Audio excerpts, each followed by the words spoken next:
Di tengah gegap gempitanya dukungan baik dari komponen-komponen masyarakat Indonesia maupun dunia internasional terhadap perjuangan rakyat Palestina yang sedang menghadapi agresi militer Israel, kita menemukan ada saudara-saudara kita sebangsa yang punya pemikiran yang sungsang, mendukung Israel dan menyalahkan Palestina.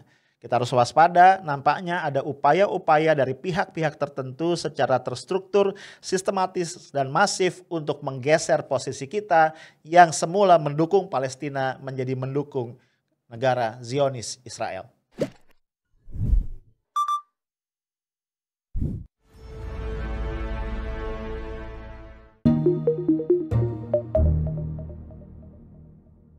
Halo guys, ketemu lagi kita sore ini di Afternoon Tea Selasa 18 Mei 2021. Ya, buat lo yang nggak puasa, ya puasa sunnah Syawal maksud gua, silakan ya, ngambil teh satu cangkir dan kemudian dinikmati sambil kita ngobrol-ngobrol santai. Lo yang masih puasa Syawal lanjutin ya, anggap aja ini ngabuburit menjelang berbuka sebentar lagi kok ya. Oke. Guys, sebagai bangsa yang sangat mencintai kemerdekaan, bangsa yang menjunjung tinggi hak-hak asasi manusia, tentu saja kita sangat prihatin dan memiliki rasa duka cita yang mendalam terhadap agresi militer Israel ke tanah Palestina yang menyebabkan tewasnya sejumlah warga sipil, saudara-saudara kita Palestina, dan kerusakan yang berat di berbagai infrastruktur, rumah ibadah, bahkan juga rumah sakit Indonesia yang ada di jalur Gaza. Nah, yang menjadi keprihatinan gua juga ya, ternyata belakangan ini ada perubahan kecenderungan ya dari pandangan sebagian saudara-saudara kita sebangsa terhadap krisis yang ada di Palestina. Nah, ini gua baca ada satu berita, ada rasa heran yang disampaikan oleh Duta Besar Indonesia untuk Turki. Ya, dalam sebuah acara yang mengundang warga Indonesia, kalau gua nggak salah ini acaranya Muhammadiyah di Turki. Pak Lalu Muhammad Iqbal, duta besar kita mengatakan kalau sekitar berapa tahun yang lalu ya, itu 9 dari 10 orang yang disurvei tentang konflik atau krisis Palestina itu akan menyatakan dukungannya pada Palestina. Namun belakangan ya menyangkut agresi militer Israel ke Palestina yang terjadi di bulan Ramadan hingga Idul Fitri kemarin ini, kalau diperhatikan isi atau konten di media massa termasuk mungkin ya cuitan di media sosial, 60-70% itu justru membela Israel. Nah, yang lebih memprihatinkan menurut Pak Muhammad Iqbal adalah konten-konten pembelaan itu relatif seragam ya, tone-nya sama, strukturnya sama, substansinya juga mirip-mirip. Sehingga artinya kita perlu prihatin juga, jangan-jangan ya, besar kemungkinan ada satu kekuatan besar yang mengatur semua ini. Ada dalangnya, ada dirigennya, ada orang yang mengatur sehingga tadi terjadi arus pembelaan di media sosial. Targetnya apalagi kalau bukan mengubah ya pandangan dari kita bangsa Indonesia terhadap krisis di Palestina. Tentu saja kita sangat menyayangkan ya kalau kita kemudian pelan tapi pasti bergeser dari sebelumnya berdiri bersama rakyat Palestina, saudara-saudara kita yang terjajah ini, kemudian kita bergeser justru mendukung Israel yang jelas-jelas merupakan negara agresor, yang jelas-jelas merupakan penjajah.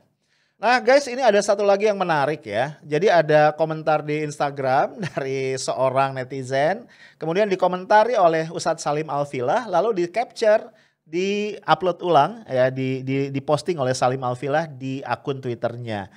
Nah, statement Instagramnya dari Zizi_Xiao. Waduh, susah ya. Dia bilang begini nih, yang saya nggak habis pikir kenapa Hamas tetap meluncurkan roket-roket ke Israel kalau harus menjadikan ibu-ibu dan anak-anak Palestina jadi korban serangan Israel. Ya kita tahu memang serangan rudal-rudal dari Israel ya, serangan udara ke Gaza itu memang membabi buta ya, namanya serangan udara, maka banyak warga sipil, ibu-ibu, anak-anak, balita, orang tua yang kemudian menjadi korban. Ini menarik buat gua karena sampai hari ini Israel tidak pernah berani berhadapan ya head to head perang darat dengan milisi atau dengan pejuang-pejuang Palestina, terutama dari Hamas. Ya gua bisa paham ya karena berhadapan head to head ya sama satu pasukan yang punya militansi yang sangat tinggi ini memang agak mengerikan buat orang-orang Israel. Jadi pilihannya adalah serangan udara. Nah, cuma lebih menarik lagi ya, tanda kutip statementnya dari Zizi Xiao ini ya. Gua nggak tahu ini kok kayak nggak memahami konstelasinya tuh kayak apa sih. Dan kalau Zizi Xiao ini adalah orang Indonesia, gue semakin menyayangkan ya. Kok bisa ada orang Indonesia tuh nggak paham bagaimana rasanya sebagai bangsa terjajah menghadapi penjajah. Kan kita pernah ya punya pengalaman batin ya, pengalaman kolektif sebagai bangsa terjajah menghadapi penjajah. Ketika kita menghadapi penjajah itu apapun akan kita gunakan untuk melawan. Ya karena cita-cita terbesar kita adalah kemerdekaan. Gue masih ingat ya satu jargon lah, adagium yang sangat lazim ya mengemuka di masa kita melakukan perlawanan kepada para penjajah. Kita ini bangsa yang cinta perdamaian gitu ya, tapi kita lebih cinta kemerdekaan. Itu kan yang selalu didengungkan. Ini kayaknya Zizi Xiao ini nggak pernah baca pelajaran sejarah kayaknya. Nah, yang menarik guys, ini adalah respon dari Ustadz Salim Al-Filah. Beliau mengatakan begini, @zizi_xiao tanyakan kepada Bung Tomo kenapa tetap berperang dengan sekutu kalau kota Surabaya harus hancur lebur. Kita tahu ya, gara-gara tanda kutip perlawanan arek-arek Surabaya itu Surabaya dihantam, dihancur leburkan ya oleh tentara sekutu. Tanyakan kepada Pak Nasution kenapa Bandung harus dijadikan lautan api. Ya. Kalau tahu ya, ketika Bandung harus diserahkan kepada Belanda, maka tentara tidak rela ya, prajurit-prajurit kita tidak rela dan akhirnya Bandung itu dibumi hanguskan. Terkenal dengan peristiwa Bandung Lautan Api. Tanyakan kepada Sultan Hamengkubuwono IX kenapa harus ada serangan umum 1 Maret. Dan ini yang paling tajam ya, jelek banget. Tanyakan kepada nuranimu kenapa kamu terus mempertanyakan para pejuang tapi tak pernah mempertanyakan para penjajah. Nah menurut gua apa yang disampaikan oleh Ustadz Salim ini tajam banget ya. Harusnya orang Indonesia yang masih menyimpan pembelaan kepada orang Israel ketika mendengar atau membaca tweetnya atau statement dari Salim Al-Filah mestinya sadar ya. Positioningnya clear ya. Ini adalah bangsa penjajah sedang dilawan oleh yang dijajah. Ya, bangsa Palestina menuntut kemerdekaannya. Nah, jadi kalau nggak clear juga nih. Gue speechless ya. Nah, bro, kalau ada di antara lu ya, di antara orang Indonesia mungkin termasuk para buzzer ya, gemar banget nih teriak-teriak saya NKRI, saya Pancasila gitu ya. Jangan lupa bahwa founding parents kita, founding fathers kita, Bung Karno itu tegas menolak segala bentuk penjajahan. Bahkan ada satu statement khusus dari Bung Karno terkait dengan Palestina. Ini lo lihat, selama kemerdekaan bangsa Palestina belum diserahkan kepada orang-orang Palestina, maka selama itulah bangsa Indonesia berdiri menantang penjajahan Israel. Ya, jadi nih buat lu nih ya yang merasa nasionalis, yang merasa Soekarnois, mesti lu denger nih statement dari Bung Karno. Jadi gue ingin garis bawahi ya, persoalan kita mendukung Palestina tidak semata persoalan agama. Bahwa ada isu agama terlibat di dalamnya kita nggak bisa nafikan itu. Kan gue pernah bilang ya dalam podcast gue sebelumnya, bangsa Palestina itu komponen umat Islamnya besar, proporsinya besar. Sangat wajar ketika mereka melawan penjajahan, maka spirit dari agama yang mereka anut itu, spirit keyakinannya, spirit akidahnya itu menjadi spirit utama pendukung perjuangan. Ya sebagaimana kita lah ya, ketika melawan tentara pendudukan Belanda, ya ketika melawan penjajah Belanda, spirit perjuangannya itu kan spirit agama, ya kan? Dan itu nggak salah, karena spirit agama menurut gue adalah spirit yang sangat-sangat kuat gitu. Nah bro, ini yang perlu kita terus ingatkan supaya positioning kita tidak pernah bergeser. Kita berdiri kita berdiri di sisi bangsa Palestina untuk mendukung kemerdekaan mereka, kedaulatan mereka atas tanah yang sepenuhnya merupakan hak mereka. Nah, yuk ya supaya kita bisa lebih paham kondisi, kita lihat dulu satu video yang menggambarkan bagaimana nasib seorang anak Palestina. I'm always sick. I'm always, I don't know. I can't do anything. See all of this.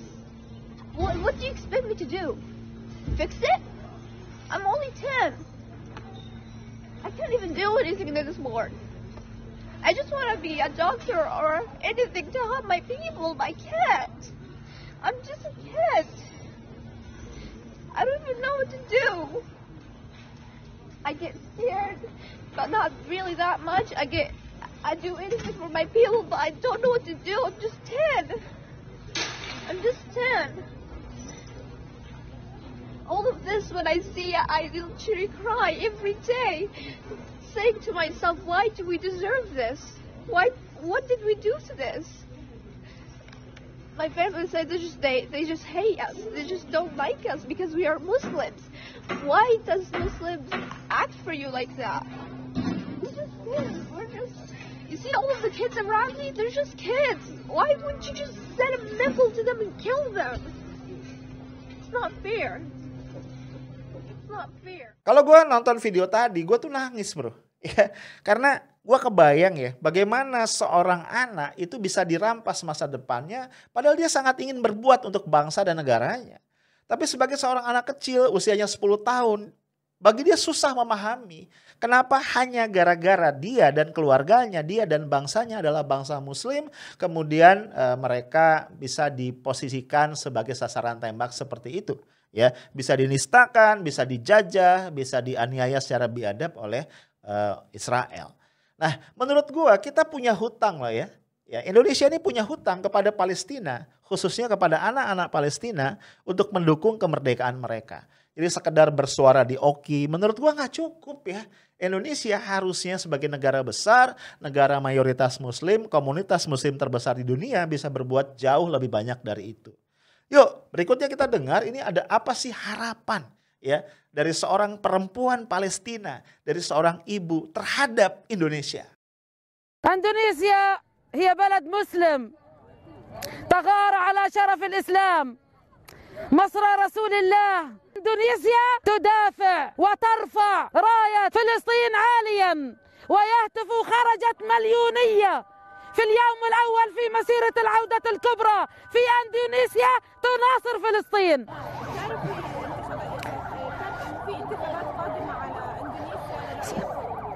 انتخابات اندونيسيا القادمة لانتخاب هذا الرئيس الشريف الذي رفع راية فلسطين وقال كلمة حق عند سلطان جائر. هذا الرئيس سيفوز بإذن الله بدعواتنا سيفوز، بشرفه وبكرامته سيفوز، حبه لشعبه سيفوز، فاندونيسيا تستحق منا كل الحب والكرامة والدفاع. Ya terus terang gue merinding mendengarkan harapan itu ya. Satu harapan yang luar biasa. Ya, Indonesia ini dipandang bisa menjadi tulang punggung yang mendukung perlawanan Palestina. Ya, walaupun kita harus melihat realita ya. Indonesia hari ini berbeda dengan Indonesia 10-20 tahun yang lalu. Indonesia hari ini adalah Indonesia yang sibuk ya dengan pertengkaran di dalam, dengan radikal-radikal, dengan keterbelahan bangsa, menjadi bangsa yang sangat lemah, tidak didengar bahkan di kawasan Asia Tenggara, apalagi di dunia secara global. Tapi bagaimanapun kita harus dengarkan, karena kita punya hutang sekali lagi pada Palestina. Jangan lupa ya, Palestina sudah memberikan dukungan yang luar biasa pada saat-saat kritis ketika kemerdekaan Indonesia yang baru diproklamirkan, itu menghadapi ujian yang paling berat.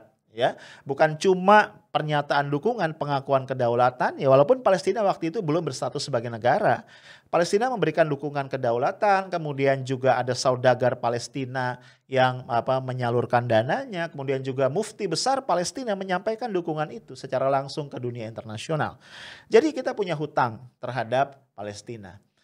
Gua bersyukur bro, kemudian mulai muncul nih ya dukungan ya, gelombang dukungan yang semakin membesar dari berbagai komponen masyarakat terhadap perjuangan saudara-saudara kita di Palestina, dan mulai muncul dalam bentuk demo atau aksi. Antara lain nah ini menarik ya, dipelopori oleh para buruh yang tergabung dalam KSPI.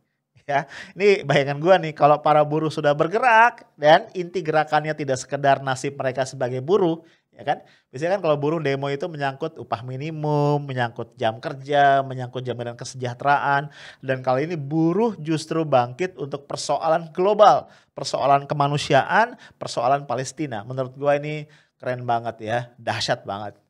Nah, di sisi yang lain, ini gue juga melihat nih ada satu hal yang menarik.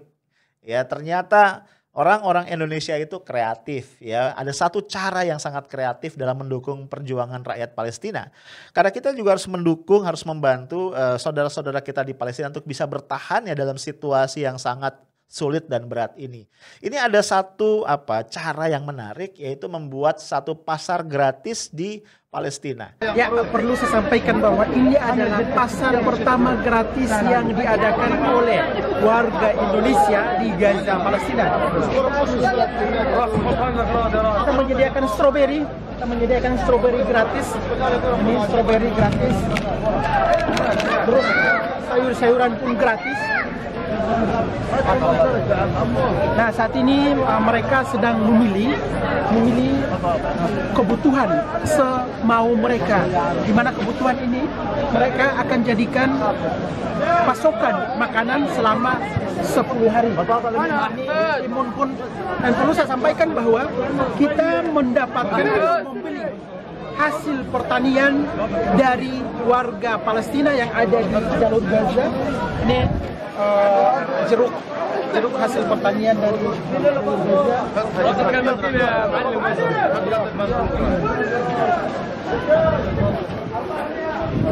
Jadi lu bayangin ya, orang-orang Indonesia ini ngumpulin dana, lalu membeli hasil bumi, ya produk-produk dari petani atau orang-orang Palestina setempat, kemudian dijual atau disediakan secara gratis di pasar-pasar gratis ini dan bisa diakses oleh rakyat Palestina. Nah, menurut gua berbagai cara mendukung ya, berbagai support yang sangat kreatif ini ke depan dibutuhkan untuk setidaknya menunjukkan kepada saudara-saudara kita di Palestina bahwa kita tetap bersama mereka. Nah guys, satu hal yang gue sayangkan ya pada sisi sebaliknya, di tengah gelombang dukungan ya, bukan cuma di Indonesia tapi juga di berbagai negara, justru ada orang-orang yang tetap tidak punya empati.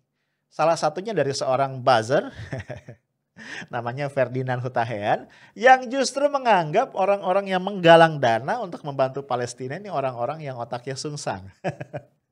Lu mungkin masih inget ya, otak sungsang ini pertama kali dipopulerkan oleh Ali Muchtar Ngabalin ketika mau mengomentari Pak Bushro Muqaddas yang mengkritik Pak Jokowi terkait dengan KPK. Nah, gue gak ngerti to be honest ya, bagaimana cara berpikir seorang yang namanya Ferdinand Hutahian dan juga orang-orang yang serupa dengan dia. Tapi gue cuma ingin ingetin bahwa ada upaya-upaya memang yang sangat sistematik ya untuk mengubah pandangan kita nih. Orang Indonesia yang selama ini berdiri bersama saudara-saudara kita di Palestina untuk pelan tapi pasti bergeser. Ya, meninggalkan Palestina dan kemudian mendukung penjajah agresor Israel. Menurut gue ini harus kita cegah ya. Karena bagaimanapun sekali lagi kita punya hutang pada Palestina dan di konstitusi kita dikatakan bahwa kemerdekaan adalah hak segala bangsa sehingga penjajahan di atas dunia harus dihapuskan karena tidak sesuai dengan pri kemanusiaan dan pri keadilan. Itu aja dari gue, stay tough, smart and professional. Assalamualaikum warahmatullahi wabarakatuh.